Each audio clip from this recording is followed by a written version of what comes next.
Welcome everyone, this is John Shealy with Traders Country Club, and this is our Commodity Weekly Review for March 7th, 2014.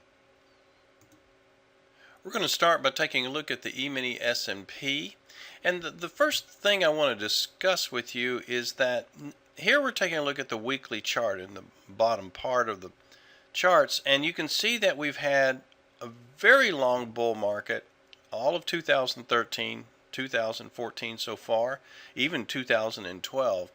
Now notice the typical pattern that we've had though over the last, let's say, 6-7 months. We've had these continuations in the weekly chart that did break preceding highs, but then you can see we stalled. This has been a relatively similar pattern now for quite some time. We had another advance in September that broke the prior highs, set back. Then we had a little longer push, but then you can see we began to correct. So here's the point. We've just now had another strong rally. We've had now about a 4 or 5 week continuation, and we're at a price level where we may begin to see a stall, just even on the longer term trend. So let's focus on the daily charts. Now our entry for a long position was when the prices had moved back and stabilized above the moving average. We've already taken 2/3 of our position off.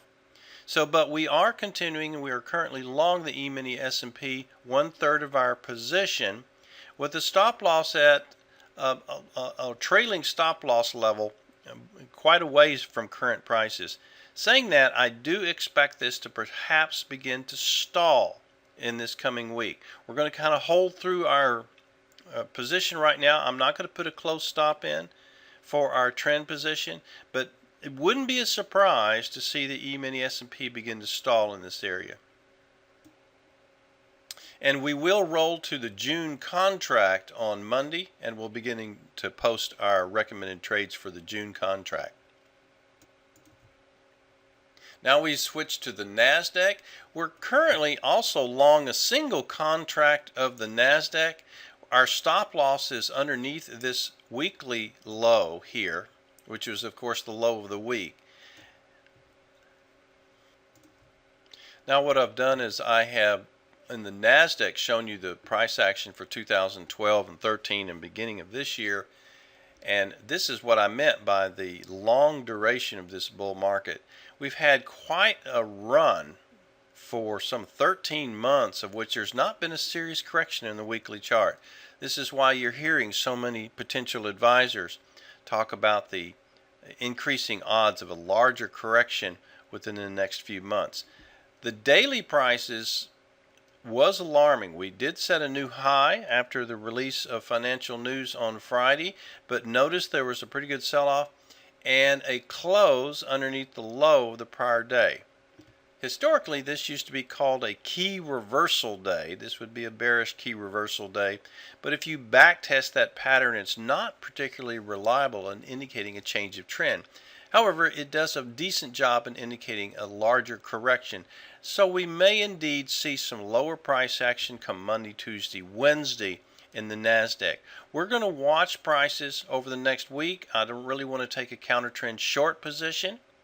And as far as our portfolio positions, we're going to maintain our stop loss underneath the low of this week. But it wouldn't be a surprise to see this particular market sector, both the E-mini and the NASDAQ, have a little bit more of a down correction considering we've had such a large advance. Now we've switched to the bonds. Now we did have a price decline that did hit our trailing sell stop. So we are currently flat the bonds.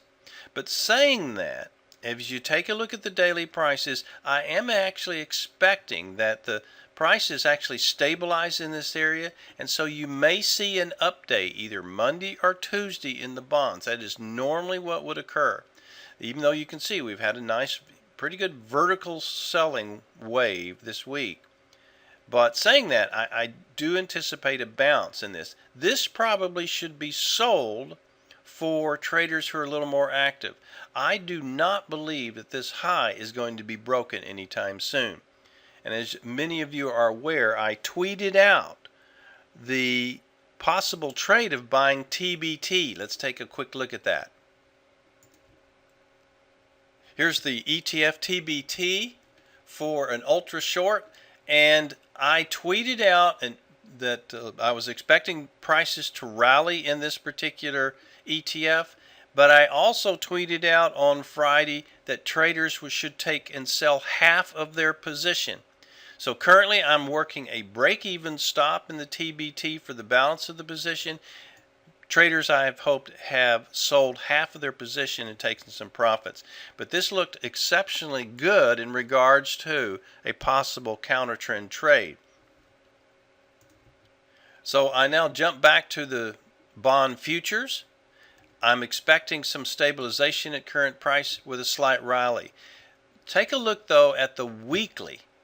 Now this, you can see, rejected these higher prices, and we actually closed back underneath the moving average. Now, we've already discussed many times in our classes and courses and our services that a single close above a moving average is not an indication of a change of trend. This is why we were not fooled into believing that we were starting a new bullish trend on a longer term basis. And you can see why. That statistics came right back into play. Lower close below the week. So I anticipate that within the next several weeks, perhaps several months, this bearish trend in the weekly chart may get better established. Now we're jumping to gold, and we are long gold in regards to our portfolio. We had that signal in early January that indicated a possible change to a bullish trend. This was confirmed later in January. Now we've taken partial profits in part of our position, is something we always do, and we are working a sell stop, but it's well below current levels right now. Let's talk about where we are, however. The daily chart has been bullish for a little bit more than 5-6 weeks.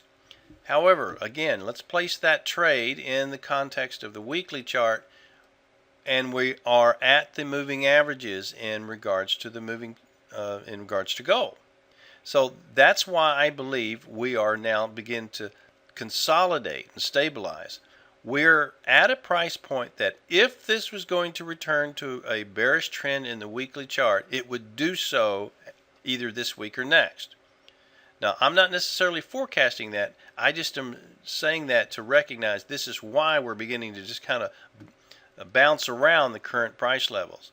In the daily chart, it's still bullish, but you're at the price level in the weekly where it may consolidate, if not move lower. So just keep that in mind. This is why we suggested taking partial profits just in case this area of resistance does indeed retard this bull market in the daily prices. So we'll know much more in the next few weeks, but we're at a price level where gold is going to have some struggle. Now we're taking a look at silver, and you can see this is the response that we're talking about. Once we got to the moving average in silver, it began to decline. So the moving average so far has served as an area of resistance, saying that if we are able to break the high of the last several weeks, that's going to change the dynamic of silver quite a bit. Saying that, what do we expect for silver in the daily prices right now, recognizing that we have reached this area of resistance and setback? If we begin to stabilize in silver above 2050 and begin to move higher, we are going to suggest a swing trade long position in silver. It is a higher risk because it is recognizing that the resistance of the weekly chart may retard the bull market phase, but nonetheless we do like the risk to reward of a long position if indeed we can stabilize the current levels and then beginning to move higher. But we're not there yet. We'll just have to track it day by day. We have not traded copper in quite some time, but I wanted to show you the copper chart. You had a complete collapse on Friday, but you know that we had bearish trend conditions in the weekly chart, and as you can see, we had bearish trend conditions in the daily. This is oftentimes why we like the daily signals to be in alignment with the weekly chart, and that certainly came into play this week. We're now jumping to our other open position for our commodity portfolio. That's the euro. We took a long position above the high of this day, and it did reach our initial profit objective, because remember, we always scale our exits. We sold a part of our position as the price rose on this particular day. We got lucky in a way because we had a stop loss underneath the low of our entry day, and it just didn't hit.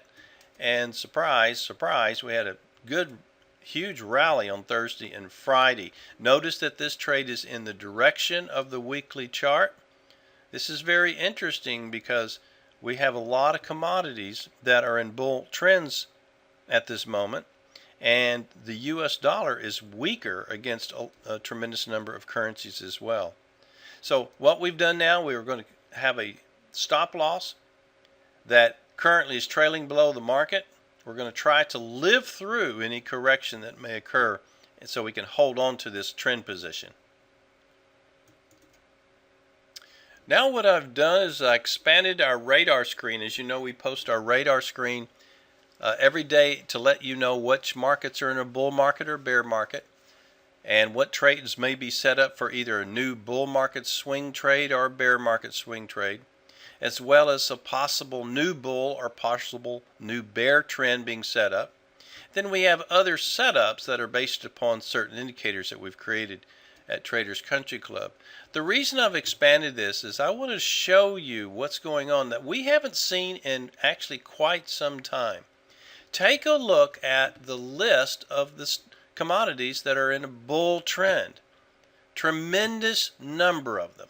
Orange juice, cattle, hogs, cotton, sugar, coffee, cocoa, soybean meal, bean oil, corn, wheat, soybeans. Look at all of these commodities that are in a bull trend. And the reason I wanted to highlight this is that this is going to be a discussion that you're going to hear now for several weeks, because we have not had a consistent bull market in the broad commodities in quite some time. You're going to begin to hear the possibility of inflation, commodity inflation. And I just wanted to make sure you're aware that this is what is going on right now, that we have not seen that in quite some time. Now I have pulled this panel back so you can see the charts, and we'll go through them very, very quickly. Here's soybeans, and you're seeing that it's not just beans in the teens anymore. It is beans approaching $15. Here's wheat.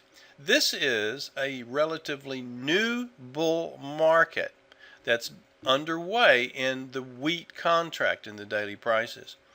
Now what you're seeing in the weekly is that this is a large correction from the lows.